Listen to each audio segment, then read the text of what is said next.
বরকাত। হুজুরকে তেনার মূল্যবান বয়ান পেশ করার জন্য বিনীত অনুরোধ করছি।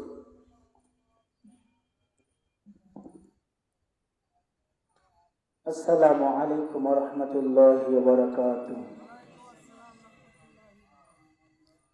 শুরুতেই আবদার করতেছি, আপনারা একটু দূরে দূরে বসে আছেন, আমার কাছে একটু খারাপ লাগতেছে। একটু যদি কাছে আসতেন, আপনাদের অনুরোধ করতেছি। আলহামদুলিল্লাহ আলহামদুলিল্লাহি নাহমাদুহু ওয়া নাস্তাঈনুহু ওয়া নাস্তাগফিরুহু ونؤمن به ونتوكل عليه ونعوذ بالله من شرور أنفسنا من يهد الله فلا مضل له ومن يضلله فلا هادي له ونشهد أن لا إله إلا الله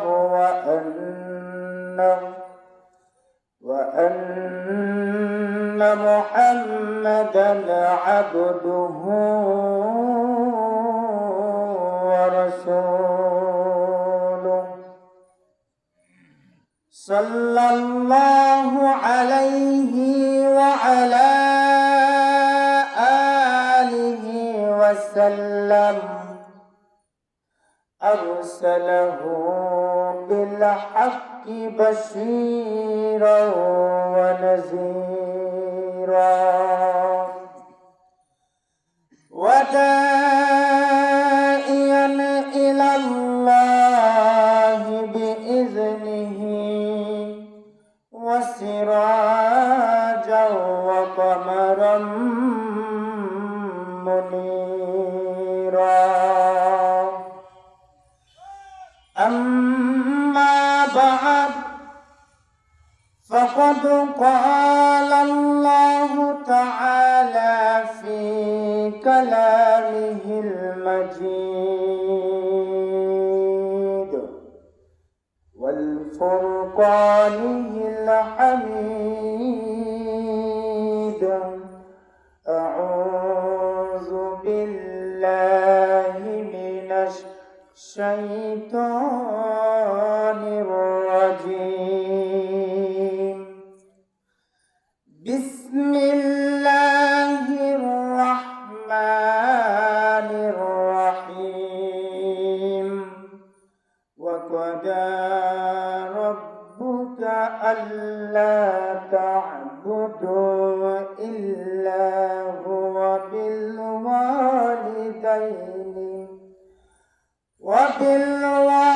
وبالوالدين إحسانا.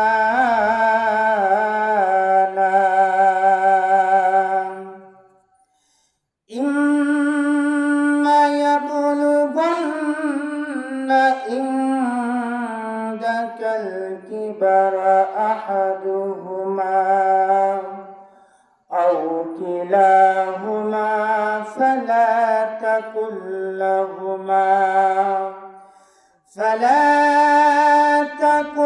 لهما أف ولا تنهرهما وقل لهما قولا كريما. صدق الله العظيم. وقال تعالى في شان حبيبه إن الله وملائكته يصلون على النبي يا أيها الذين آمنوا صلوا عليه وسلموا تسليما اللهم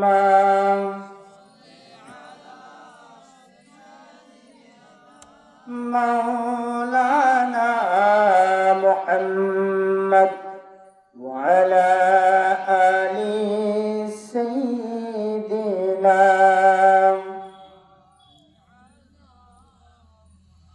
اللهم صل على مولانا محمد وعلى آل سيدنا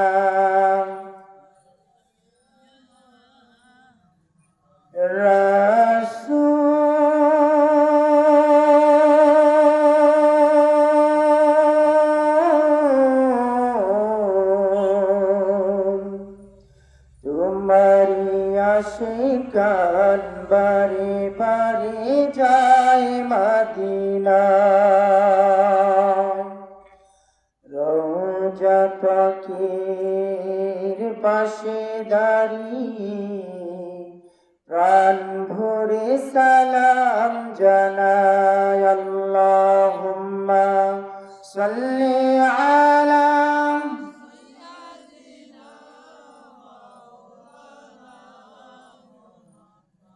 وعلى آل سيدنا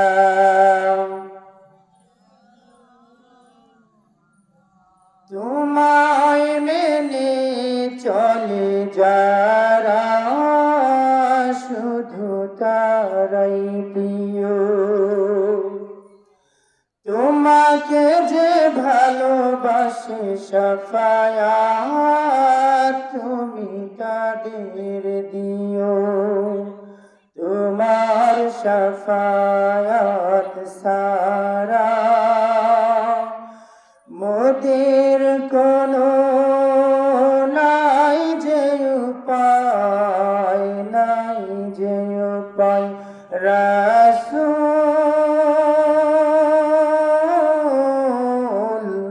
তোমারি আশিকান বারে বারে যায় মদিনায় রওজা পাকের পাশে দাঁড়িয়ে প্রাণ ভরে সালাম জানাই আল্লাহুম্মা সাল্লি আলা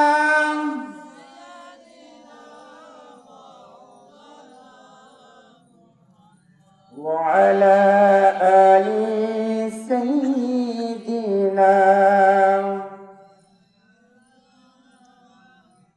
لا إله إلا الله لا إله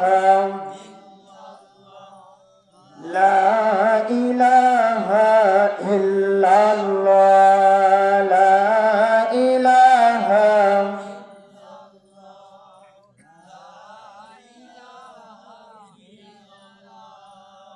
لا إله إلا الله لا إله إلا الله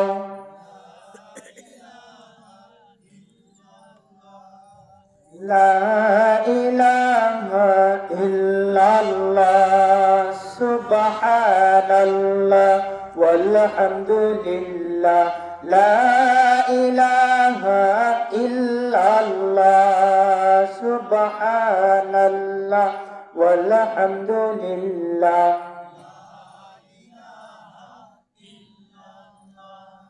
سبحان الله والحمد لله لا إله إلا الله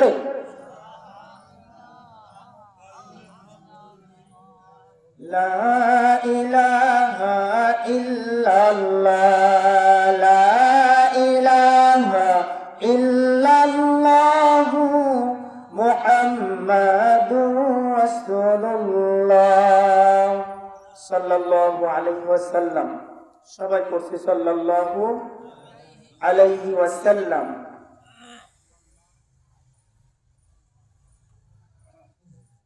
চর পটুয়াকান্দি যুব সমাজের উদ্যোগে আজকের এই ওয়াজ মাহফিলের সম্মানিত সভাপতি, বিশিষ্ট সমাজসেবক, শিক্ষাবিদ জনাব মোহাম্মদ রফিকুল ইসলাম সাহেব, আজকের মাহফিলের সম্মানিত প্রধান বক্তা, বিশিষ্ট ইসলামী চিন্তাবিদ, মুফাসসিরে কোরআন, দক্ষিণবঙ্গের বলিষ্ঠ কণ্ঠস্বর, আপনাদের প্রাণের মানুষ, আমার সম্মানিত ওস্তাদ আলহাজ হযরত মাওলানা মুফতি কাজী মোহাম্মদ তৌহিদুল ইসলাম সাহেব দামাত বারাকাতুহুল আলিয়া। আজকের মাহফিলের সম্মানিত বিশেষ অতিথি, বিশিষ্ট ইসলামী চিন্তাবিদ, মুফাসসিরে কোরআন, ঐতিহ্যবাহী আলফাডাঙ্গা থানা মসজিদের সম্মানিত ইমাম ও খতিব হাফেজ হযরত মাওলানা মোহাম্মদ আব্দুর রহমান সাহেব। আমার পূর্বে আলোচনা করেছেন মাগরিব থেকে এশার আজান পর্যন্ত, অত্যন্ত চমৎকার আলোচনা করেছেন। আমি নামটা ভালো জানি না, যিনি আলোচনা করেছেন কি নাম? তৌহিদুল ইসলাম। যাই হোক, আজকের মাহফিলের প্রধান অতিথির সাথে নাম মনে হয় তৌহিদ ইসলাম নাকি? যাই হোক, অত্যন্ত চমৎকার আলোচনা করেছেন। আল্লাহ রাব্বুল আলামিন তাকে যেন দ্বীনের জন্য কবুল করে নেয়, সকলে বলে আমিন। উপস্থিত আমার সম্মুখে কোরআন পিপাসু বাবাজিরা, যুবক ভাইরা, কচিকাচা নিষ্পাপ মাসুম বাচ্চারা, মঞ্চ উপবিষ্ট সুধীবৃন্দ, পর্দার অন্তর আলার অবস্থানরত সম্মানিত মা ও বোনেরা, আমরা সকলে মিলে আল্লাহ রাব্বুল আলামিনের শেখানো ভাষায় কালিমাতুশ শুকরিয়া আদায় করতেছি। সকলে জোরে সোরে পড়ছি আলহামদুলিল্লাহ। মুসলমানের জবান নিচুপ, ঝিমানো না উচ্চ? বলেন তো। মুসলিম আমি, সংগ্রামী আমি, আমি চিরনবীর, এক আল্লাহকে ছাড়া কাউকে ভয় করি না, নারায়। তাহলে মুসলমান যদি আলহামদুলিল্লাহ বলে, এখানে যে কজনই আছেন এখানে আলহামদুলিল্লাহ বলবেন। আপনাদের এই যে পাশে যে বাজার, ওই বাজারে সবাই টের পাবে না, ওখানে মধ্যে মুজাহিদ এখনো আছে, বলা যাবে না?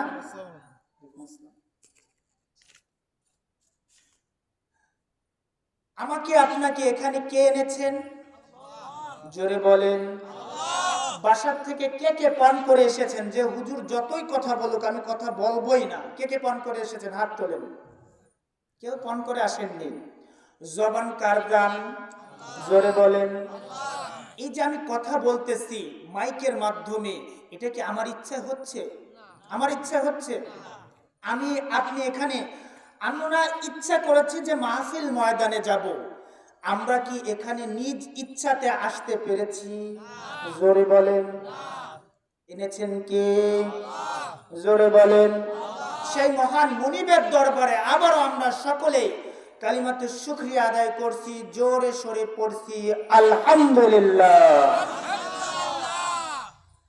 প্রশংসা করলে লাভ না ক্ষতি? লাভ।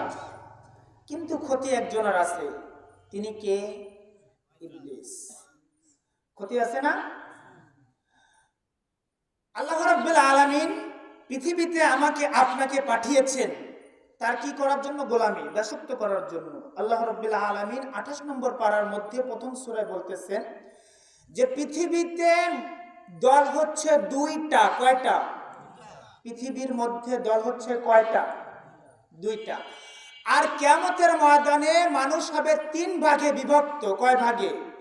সূরা ওয়াকিয়া যারা পড়েন, ওয়াকিয়ার তাফসীর, ওয়াকিয়ার সরল অনুবাদ যদি পড়েন, আপনি দেখবেন আল্লাহ রাব্বুল আলামিন বলতেছেন কিয়ামতের ময়দানে দল হবে 3টা।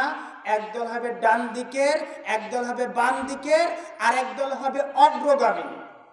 অগ্রগামী তো বুঝেন, যে মসজিদের বলতেছে যে আগামী কালকে মাহফিল, কে কি দিয়ে সাহায্য করবেন? অনেকে আছে না যে সাথে সাথে বলে হুজুর আমি 5,000 দেব। এরা কি সবার আগে? সবার আগে না? তাহলে পৃথিবীর মধ্যে দল হচ্ছে 2টা। একটি হচ্ছে উলাইকা হিজবুশ শাইতান, আর একটা হচ্ছে উলাইকা হিজবুল সুবহানাল্লাহ। আল্লাহ রাব্বুল আলামিন বলেন, পৃথিবীতে যারা উলাইকা হিজবুল্লাহ, তারাই হবে মুফলিহুন, সফলকাম ব্যক্তি। সুবহানাল্লাহ। যারা আল্লাহ তাআলার দল, তারা যাবে কোন দিক? জান্নাতে। আর যারা উলাইকা হিজবুশ শাইতান, তারা যাবে কোন দিকে? জাহান্নামে। কোন দিকে? এই আপনাদের গ্রামে আপনারা কি এই কয়েকজন লোক আরো আছে না? কেউ চার দোকানে আড্ডা দিচ্ছে, কেউ মোবাইল নিয়ে গেম খেলতেছে, কেউ বিভিন্ন অশ্লীল কাজে লিপ্ত আছে না? যারা আজকে আপনার এই যে ভালো কাজে লিপ্ত হয়ে এই মাহফিল ময়দানে এসেছেন, কাল কিয়ামতের ময়দানে আল্লাহ রাব্বুল আলামিন যদি চান, এর উসিলায় আপনাকে আমাকে মাফ করে দিতে। সুবহানাল্লাহ। তাহলে আমরা এখানে এসেছি সুস্থ শরীরে, নাকি? সুস্থ না? আমরা সবাই এখানে যারা এসেছি সবাই সুস্থ না? যদি আমার জ্বর হতো বা আমার হাতে ব্যথা থাকতো, আমি এখানে আসতে পারতাম? সাইয়েদনা মুসা আলাইহিস সালাতু ওয়াস সালাম, আমরা অনেকেই নাম জানি না? বলেন তো, তিনি কি নবী না আল্লাহর ওলি? বলেন তো, সবাই বলেন, জানার দরকার আছে না? সাইয়েদনা মুসা আলাইহিস সালাতু ওয়াস সালাম, একজন একটু আজানের জবাব দিয়ে না। সাইয়েদনা মুসা আলাইহিস সালাতু ওয়াস সালাম আল্লাহ রাব্বুল আলামিনের কাছে আরজি করতেছে, ও আল্লাহ, আমার মনে বড় ব্যাকুলতা, আমার একটু জানতে ইচ্ছা করে। ও আল্লাহ, আপনার কাছে বলতেছি, আল্লাহ আপনি আমার বেয়াদবি নেবেন না। ও আল্লাহ, আবারও বলতেছি, আপনি আমার বেয়াদবি নেবেন না। আমার একটি প্রশ্ন আপনার কাছে জানতে চাই আল্লাহ। প্রশ্নটা হচ্ছে, আল্লাহ, আপনার জায়গায় যদি আমি হইতাম আর আমার জায়গায় যদি আপনি হইতেন, আপনি আমার কাছে কি চাইতেন? সুবহানাল্লাহ। আগে বলতেছে আল্লাহ বেয়াদবি নেবেন না, কোনোদিনও সম্ভব না, হবেও না। তারপরও আমি মুসা আপনার কাছে জিজ্ঞাসা করতে চাচ্ছি, আপনি যদি আমার জায়গায় হইতেন আর আমি যদি আপনার জায়গায় হইতাম, আপনি কি চাইতেন? আল্লাহ রাব্বুল আলামিন বলতেছেন, ও মুসা, আমি তোমার উপর রাগ করতেছি না, ক্রোধ আমার নাই তোমার প্রতি, কারণ তুমি আগেই বলেছো আল্লাহ বেয়াদবি নিবেন না। আমি যদি তোমার জায়গা হইতাম মুসা, তাহলে তোমার কাছে আমি একটি জিনিসের আবদার করতাম, সবসময় যেন আমি সুস্থ থাকি। সুবহানাল্লাহ। তাহলে সুস্থতা কার দান? কার দান? সে আল্লাহর নামের ধ্বনি দিতে রাজি আছি না নাই? কে কে রাজি আছেন একটু হাত তুলে দেখান তো। নারায়ে তাকবীর, নারায়ে তাকবীর। আল কোরআনের আলো, তোমার নেতা আমার নেতা। নারায়ে তাকবীর। কি মনের ভিতরে একটু শান্তি আসছে না? আল্লাহর নাম নিলে কি কষ্ট হয়? এই যে আল্লাহু আকবার বললাম, আল্লাহু আকবারের মধ্যে 8টি শব্দ আছে। কয়টি শব্দ? 8টি শব্দতে আপনি 80টি নেকি আল্লাহ রাব্বুল আলামিন আপনার আমলনামায় দান করেছেন। সুবহানাল্লাহ। তাহলে হুজুররা যখন বলে একটু সুবহানাল্লাহ বলেন, একটু আল্লাহু আকবার বলেন, বলা যাবে না? বলা যাবে না? বলা যাবে। তাহলে এই সুস্থ শরীরে আমাকে আপনাকে এনেছেন কে? আমার হাতে আপনারা দেখতে পারতেছেন, বলেন তো এটার নাম কি? আবার বলেন, জোরে বলেন। আল কুরআনুল কারীম। আশরাফ আলী থানভী রাহিমাহুল্লাহ বলতেছেন, এই যে কোরআন, দেখলে লাভ, কি করলে? দেখলে লাভ, ধরলে লাভ, কোরআন চুমু করলে লাভ, চোখে স্পর্শ করলে লাভ। কোরআনকে যদি তুমি ঘরে রাখো, ঘরের জন্য বরকত, লাভ। সুবহানাল্লাহ।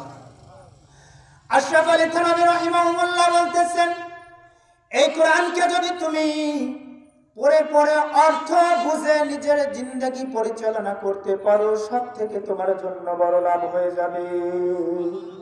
জোরে বলেন।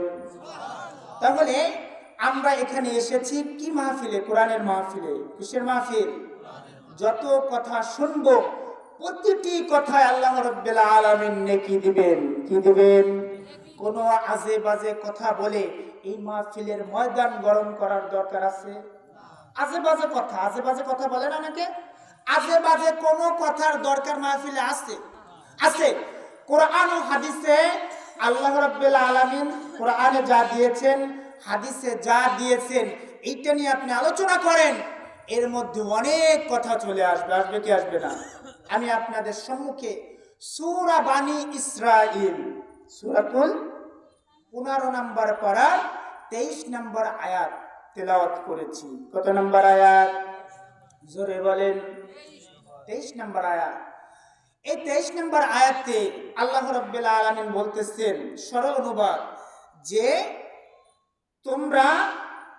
তোমাদের উপরে আল্লাহ রাব্বুল আলামিন ফয়সালা করে দিয়েছেন, নির্ধারণ করে দিয়েছেন, ওয়াকাদা রাব্বুকা আল্লা তা'বুদু ইল্লা, তোমরা আল্লাহ তাআলার কি করবা?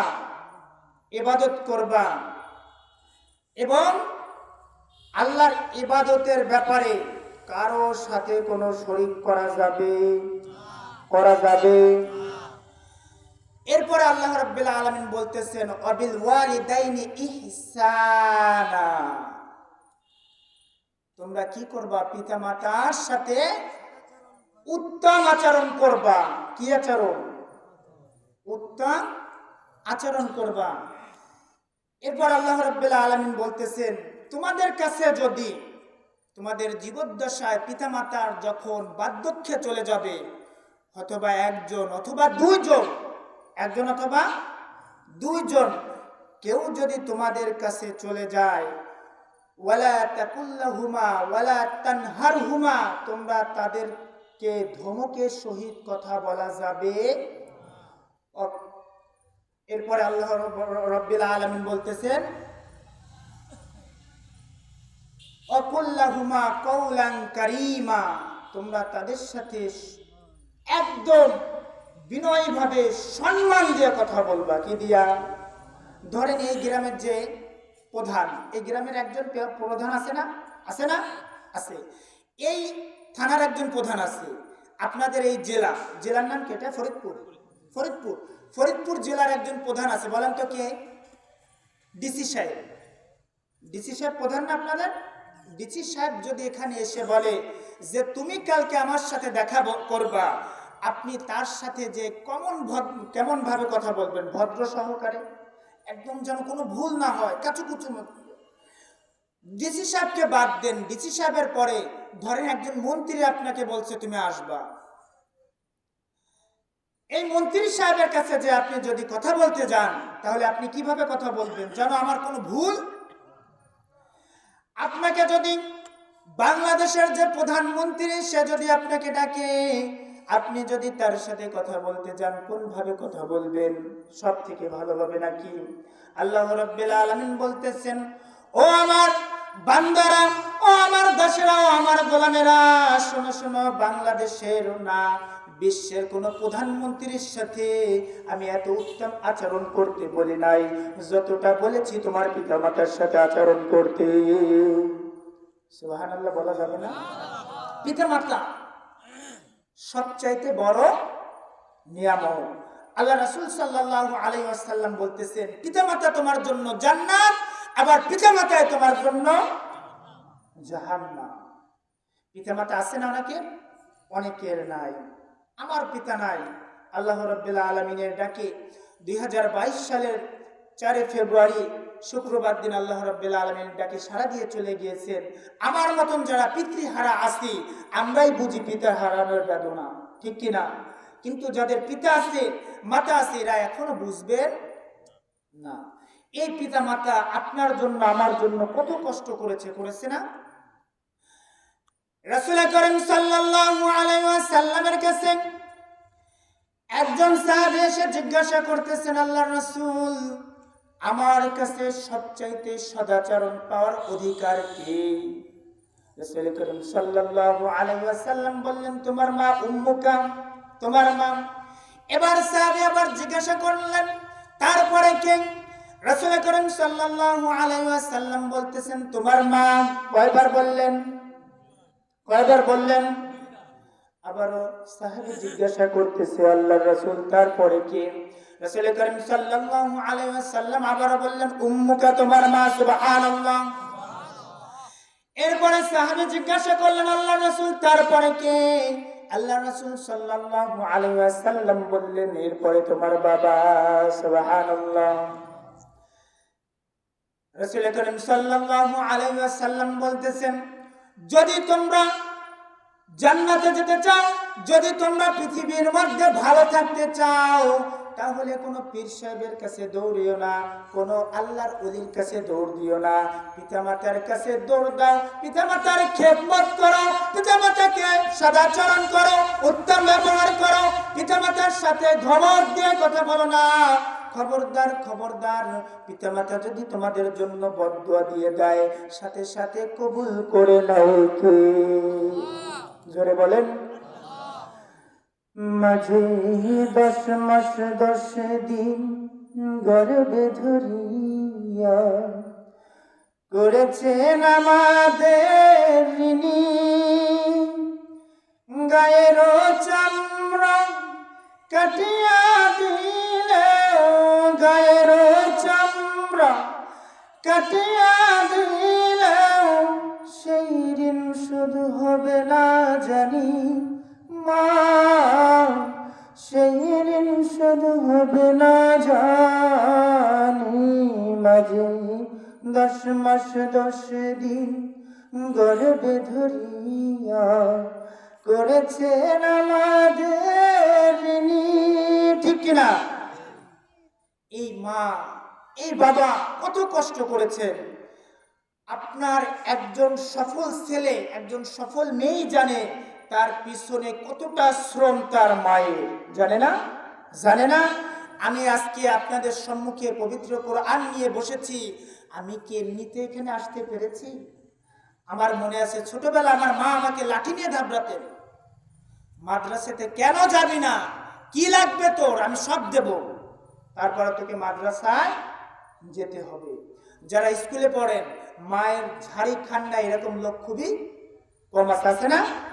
আর পিতা বলতেছে তোমার যা দরকার সবকিছু দেব, আমি কিন্তু পড়ালেখা বাদ দেয়া যাবে। রাসূল করিম সাল্লাল্লাহু আলাইহি ওয়াসাল্লাম বলেন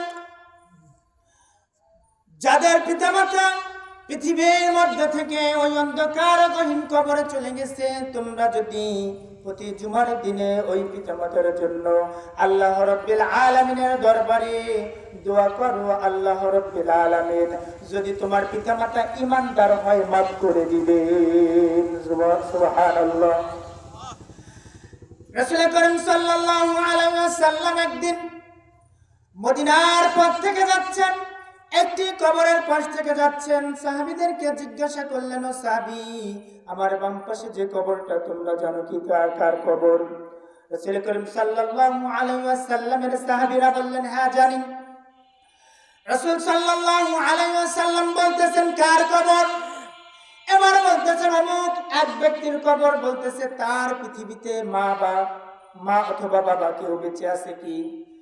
এই সাহাবীরা বলতেছেন আছে, তার মা বৃদ্ধ মহিলা এখনো জীবিত আছেন। রাসূল করিম সাল্লাল্লাহু আলাইহি ওয়াসাল্লাম বললেন আমি এখানে আছি, তোমরা একটু যে সেই মহিলাকে আনতে পারবে কি? সাহাবীরা বললেন আমরা নিয়ে আসতেছি আল্লাহর রাসূল। ওই সাহাবীরা চলে গেলেন ওই মহিলার কাছে, মহিলাকে যে বলতেছেন আল্লাহর রাসূল আপনাকে সালাম দিয়েছেন, আপনার ছেলের কবরের কাছে আপনাকে ডাকতেছেন। এবার ওই বৃদ্ধ মহিলা চিন্তা করলেন রাসূল সাল্লাল্লাহু আলাইহি ওয়াসাল্লাম কেন আমাকে স্মরণ করেছেন জানি না, তাড়াতাড়ি করে যাওয়া দরকার। সুবহানাল্লাহ। রাসূল করিম সাল্লাল্লাহু আলাইহি ওয়াসাল্লাম দাঁড়িয়ে আছেন, প্রতিমধ্যে ওই বৃদ্ধ মহিলা আসলেন, আসার পর বলতেছেন ও মা এইটা কি আপনার ছেলের কবর? বলতেছেন হ্যাঁ এটা আমার ছেলের কবর। রাসূল করিম সাল্লাল্লাহু আলাইহি ওয়াসাল্লাম বলতেছেন ও মা এমন কোন ঘটনা আছে একটু বলেন আপনার ছেলের যার কারণে আজকে কবরের আযাব হচ্ছে? নাউযুবিল্লাহ। জোরে বলেন। রাসূল করিম সাল্লাল্লাহু আলাইহি ওয়াসাল্লামের কথা শুনে ওই বৃদ্ধ মহিলা এখন চোখ থেকে টপ টপ করে পানি পড়তেছে। রাসূল করিম সাল্লাল্লাহু আলাইহি ওয়াসাল্লামকে বলতেছেন শুনেন হে আল্লাহর রাসূল, এই ছেলে যখন আমার গর্ভে আসে, এই ছেলে যখন আমার গর্ভে আসলো ভূমিষ্ঠ হওয়ার কিছুদিন পরে আমার স্বামী দুনিয়ার থেকে ইন্তেকাল করে মারা যায়। যখন মারা গেল আমি এই ছেলের মুখের দিকে তাকিয়ে অন্য কোথাও বিবাহ বন্ধনে আবদ্ধ না হইয়া এই ছেলেকে মানুষ করার জন্য মানুষের বাসায় বাসায় কাজ করে বিভিন্ন রকমের পরিশ্রম করে আমি এই ছেলেকে যখন বড় করেছি, অনেক কষ্ট করে বড় করেছি, লালন পালন করেছি। ছেলে যখন বড় হয়ে গেল আল্লাহর রাসূল ওই ছেলে করলেন কি, এবার আমাকে বলতেছেন মা আমাকে বিবাহ দাও।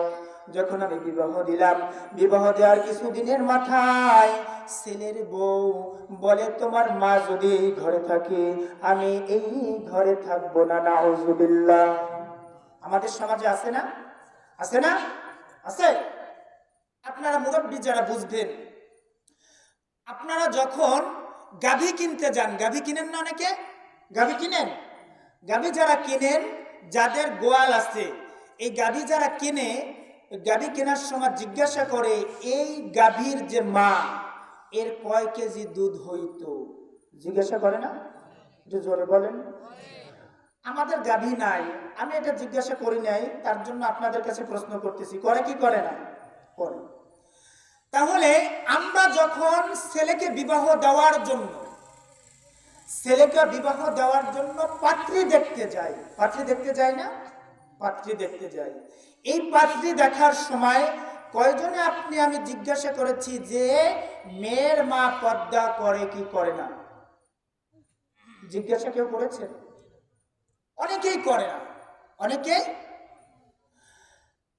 বন্ধুরা আমার শুনুন, রাসূল করিম সাল্লাল্লাহু আলাইহি ওয়াসাল্লাম বলতেছেন তোমরা যারা বিবাহ করবা তিনটি গুণ দেখবা। কয়টি গুণ? মেয়ের মধ্যে কয়টি গুণ দেখবা? তিনটি গুণ দেখবা। এক নম্বর গুণ, মেয়ে তাকওয়াবান কিনা, মেয়ে তাকওয়াবান কিনা। দ্বিতীয় নম্বর গুণ হচ্ছে মেয়ে সুন্দর কিনা। কারণ তুমি আজকে বিবাহ করবা, কালকে বলবা এই মেয়েকে ভালো দেখায় না, আমি ছেড়ে দেবো, এটা ইসলাম কখনো সাপোর্ট করে না। তৃতীয় গুণ হচ্ছে বংশ মর্যাদা দেখবা। সুবহানাল্লাহ। বংশ ভালো কিনা, মা ভালো কিনা, বাবা ভালো কিনা। আপনি দেখলেন মেয়ে খুব সুন্দরী, অতীব সুন্দরী, আমার ছেলের জন্য যদি পুত্রবধূ করে নিয়ে আসি, এই চর কাঠুরিয়া গ্রামে আমার মতন পুত্রবধূ আর কেউ পাবে না। এইটা দেখে নিয়ে আসলেন, 2 দিন পরে বলতেছে ওই বৌমা তোমার বাবা মা যদি আমার সাথে থাকে আমি বাবার বাড়ি হেঁটে চলে গেলাম। নাউজুবিল্লাহ। আছে না সমাজে? দেখেন, সবচাইতে বৃদ্ধাশ্রমে থাকে শিক্ষিত যারা, এদের বাবা মা। যদি আপনার ছেলেকে ইসলামী শিক্ষায় শিক্ষিত না করতে পারেন, একজন মুয়াজ্জিনের মা, একজন ইমামের মা, বাবা আপনারা খুঁজে পাবেন না বৃদ্ধাশ্রমে আছে। সুবহানাল্লাহ। একটু জোরে বলেন। কিন্তু দেখবেন অনেক ব্যারিস্টার, তারপর জজ, তারপর ডিসি, এদের অনেককে দেখবেন বাবা মা কোথায়? বৃদ্ধাশ্রমে। আমার জীবদ্দশায় এক জায়গায় মাহফিলে গেলাম, বলতেছেন হুজুর আমি অনেক টাকা ইনকাম করেছি জীবনে, অনেক টাকা ইনকাম করেছি, আমার ছেলে মেয়ে সবাই আমেরিকাতে থাকে। কোথায় থাকে? আমি করলাম কি, এই ছেলে এবং মেয়েকে সুশিক্ষায় শিক্ষিত করলাম পৃথিবীর শিক্ষায়। কোন শিক্ষায়? পৃথিবীর শিক্ষায় শিক্ষিত করে আমেরিকায় ভালো ভালো প্রতিষ্ঠানে তারা চাকরি করে। আমি যখন বাংলাদেশ গভর্নমেন্ট থেকে রিটায়ার করলাম, আমার টাকাগুলো বাংলাদেশের ব্যাংকে রেখে আমি আমার ছেলে এবং মেয়েদের কাছে চলে গেলাম। কারণ কি, এখন ওরাই তো আমার শেষ ভরসা, যেহেতু আমার স্ত্রী নাই। আমি যখন চলে গেলাম, চলে যাওয়ার পরে আমার ছেলে আমাকে বলতেছে বাবা দেখো আমাদের কারো সময় নাই তোমাকে সময় দেওয়ার, আমাদের কারো, তোমার বৌমারও নাই আমারও নাই, আমরা সবাই ব্যস্ত। এক কাজ করি, এই আমেরিকার স্বনামধন্য বৃদ্ধাশ্রম ওইখানে তোমাকে দিয়ে আসি, আমরা সপ্তাহে সপ্তাহে যে একবার দেখে আসবো। নাউজুবিল্লাহ। এবার ওই লোক বলতেছেন আমি চলে গেলাম মেয়ের কাছে, ছেলের কথা শুনলাম। এবার মেয়ের কাছে যে, মেয়ের কাছে যখন উপস্থিত হলাম, 2 দিন থাকার পরে মেয়ে এবং মেয়ের জামাই বলতেছে, বাবা দেখো আমাদের এখানে থাকার মতন পরিবেশ নাই, তোমাকে যদি থাকতে হয় একটা সুনামধন্য বৃদ্ধাশ্রমে তোমাকে দিয়ে আসি। নাউজুবিল্লাহ। এবার ওই লোক চিন্তা করতেছেন, হায় আফসোস, এত কষ্ট করে এত ক্লান্ত হয়ে পরিশ্রম করে মেয়ে ছেলে মেয়েকে সুশিক্ষায় শিক্ষিত করলাম, বড় অফিসার বানালাম, তারা আজকে আমাকে বৃদ্ধা আশ্রমে রাখার জন্য পাগল হয়ে গেছে। নাউজুবিল্লাহ।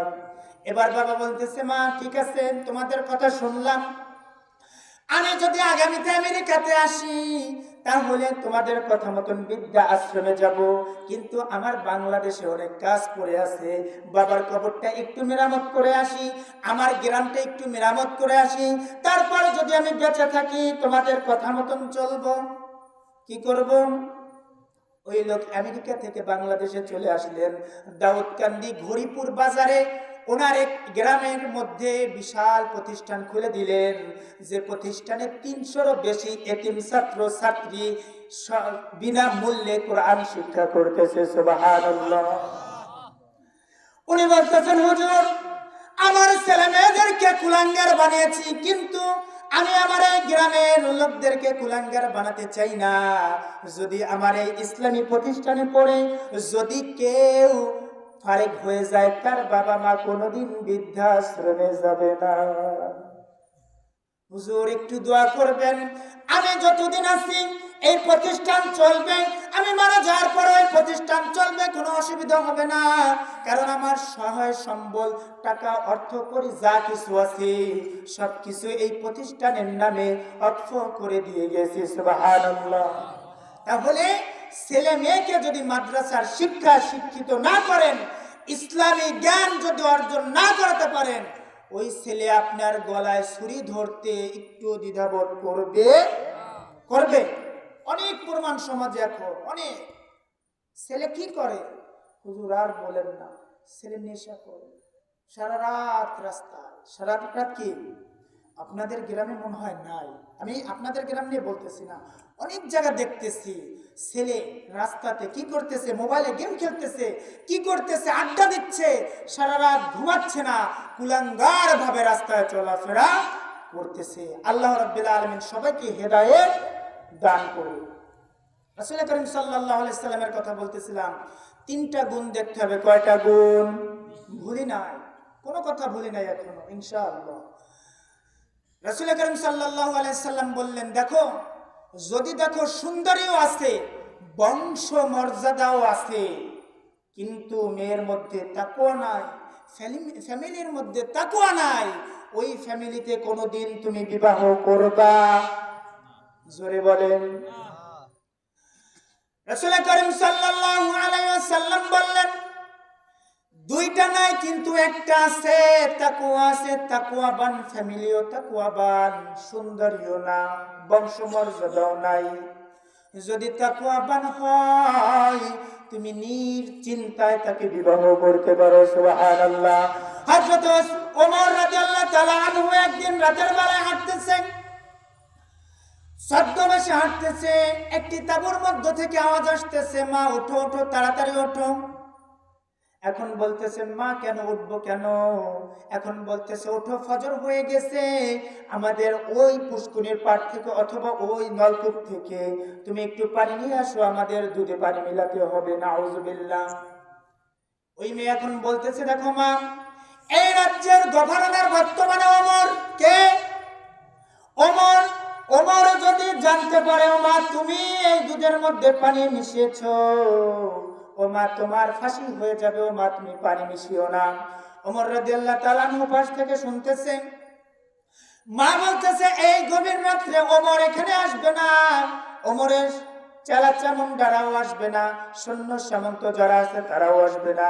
ও মা তুমি আমি যদি এই দুধের মধ্যে পানি মিলাই, পৃথিবীর কেউ দেখবে, পৃথিবীর কেউ দেখবে। এবার ওই মেয়ে বলতেছেন, মা ওমর দেখলো না, ওমরের চালা চামুন্ডা সৈন্য সামন্ত কেউ দেখলো না, মা বুঝলাম, কিন্তু তোমার আমার সৃষ্টিকর্তা আল্লাহ রাব্বুল আলামিন তো দেখতেছেন। সুবহানাল্লাহ। যেমন তুমি দিলে জানি, দিয়েছ আসমান, সুখের সমাজ গড়তে দিলে তেমনি কোরআন। সুবহানাল্লাহ। কি দিয়েছেন? কি দিয়েছেন? এই কোরআনের মধ্যে যা কিছু দরকার সব আছে না নাই? আমরা করি কি? এই কোরআন তাবিজ বানিয়ে গলায় ঝুলাই আছে না নাই? জোরে বলে। শুধু তাই নয়, যখন আপনার গ্রামের কোনো মানুষ মারা যায়, হুজুর একটু ছাত্রদের নিয়ে আসেন, কোরআন পড়তে হবে। কোনো লাভ নাই। কোনো লাভ আছে? বলেন তো, কোরআন কি মৃত মানুষের জন্য না জীবিত মানুষের জন্য? সবাই বলেন, উচ্চ স্বরে বলেন। আমার উপর আপনারা যদি রাগও হন, আমার কিচ্ছু না, কারণ সত্যি কথা বলতেই হবে। হুজুররা যদি যে 1000 খতম আপনার বাবার পাশে বসে পড়ে, সারা জীবনও যদি আপনার বাবার পাশে কোরআন পড়ে, আপনার বাবা মুমিন ছিল না, ইমানদার ছিল না, যাররা পরিমাণ ইমান নিয়ে কবরে যায় নাই, আপনার বাবার জন্য কোনো লাভ হবে? হবে? জোরে বলেন। কোনো লাভ না। সারা জীবন কোরআনের বিরোধিতা করেছে, সারা জীবন আলেমদের বিপক্ষে গিয়েছে। যেই মারা গিয়েছেন, হুজুর একটু আমার বাবার পাশে বসে কোরআন পড়তে হবে, একটু তাড়াতাড়ি আসেন। আর আমরা যারা হুজুররা আছি ভাবি যে বড় লোকের বাসায় গেলেই তো 5000, ভাবি না? আবার অনেক হুজুররা ভাবে সমাজে বিশৃঙ্খলা না হয় এজন্য যায়, কিন্তু যাওয়া উচিত। কারণ কে? কোরআন ওই বাবার পাশে 1000 খতম দিলেও কোনো লাভ। আব্দুল্লাহ ইবনে উবাই, আপনারা চিনেন না? মক্কাত কিন্তু মুনাফিক ছিল না। ছিল মক্কাতে? মক্কাতে মুনাফিক ছিল না। মুনাফিকের উৎপত্তি স্থল কোথায় বলেন তো? সবাই বলেন। একটা প্রশ্ন, সহজ প্রশ্ন, বলেন তো, যে মক্কাতে মুনাফিক ছিল না মদিনায়? এর উত্তর হবে মদিনায়। আব্দুল্লাহ ইবনে উবাই, আব্দুল্লাহ ইবনে উবাই আল্লাহ রাসূল সাল্লাল্লাহু আলাইহি ওয়াসাল্লামের কাছে এসে বলতেছেন, আল্লাহ রাসূল আমার বাবার মৃত্যুবরণ করেছে। আব্দুল্লাহ ইবনে উবাইর ছেলে বলতেছেন যে আমার বাবা মৃত্যুবরণ করেছেন, আপনার কাছে আমার দাবি, প্রথম দাবি হচ্ছে, 1 নম্বর দাবি হচ্ছে আপনার গায়ের জামা খুলে দিবেন, আমার বাবার কাফনের কাপড় বানাবো। কি করব? কারণ তার ছেলে ছিল একজন জলিল কদর সাহাবী। আল্লাহ রাসূল বলেন আচ্ছা দিলাম। এবার বলতেছেন আল্লাহ রাসূল শুধু তাই নয়, আপনি আমার বাবার জানাজা পড়াবেন। আল্লাহ রাসূল বললেন পড়াবো। ওমর রাদিয়াল্লাহু তাআলা আনহুর পাশে হাত টেনে ধরছে। আল্লাহ রাসূল বলেন যে পড়াবো না। ওমরকে বললেন তুমি চুপ থাকো। এবার বলতেছেন আল্লাহ রাসূল শুধু তাই নয়, আমার বাবার লাশ স্বয়ং আপনি কবরে নামাবেন। কে নামাবেন? বিশ্ব মানবতার মুক্তির দিশারি, আমার আপনার প্রাণের মানুষ, আকে নামদার তাজে তাজে মদিনা, আহমদ মুস্তাফা জনাবে মুহাম্মদুর রাসূলুল্লাহ, সবাই পড়েন সাল্লাল্লাহু আলাইহি ওয়াসাল্লাম নামাবেন। সুবহানাল্লাহ।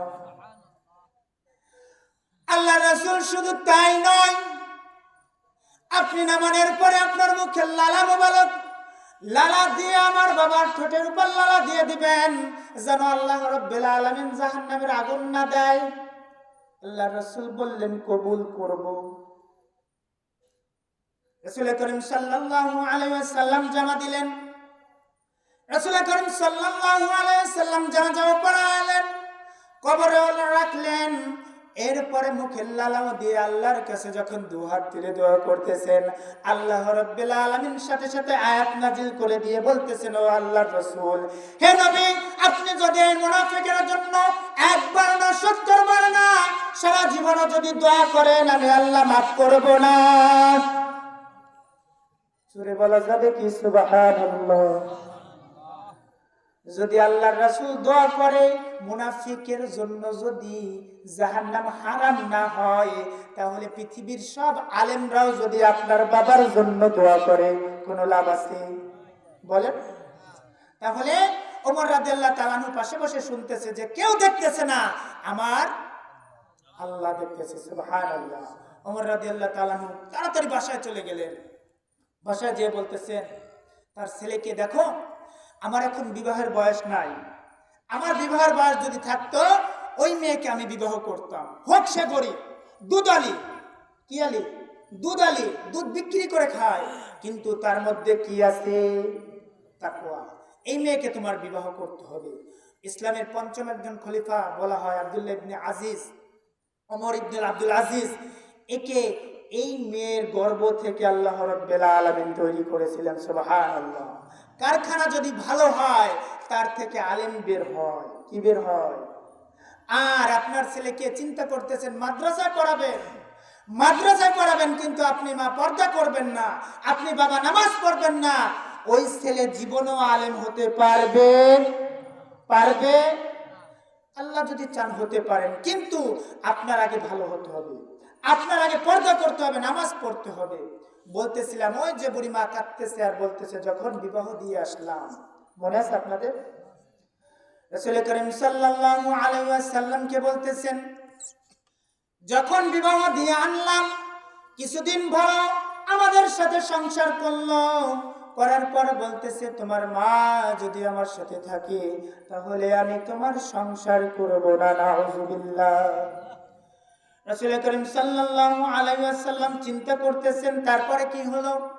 এবার ওই বৃদ্ধা মহিলা বলতেছেন আল্লাহর রাসূল, আমার যে বড় ঘর ছিল, এই ঘর থেকে আমার ছেলে আমাকে বের করে দিয়ে ছোট্ট একটি কুড়ি ঘর তৈরি করে দিল। নাউযুবিল্লাহ। এরকম ছেলে সন্তান কুলাঙ্গার সমাজে আছে না নাই?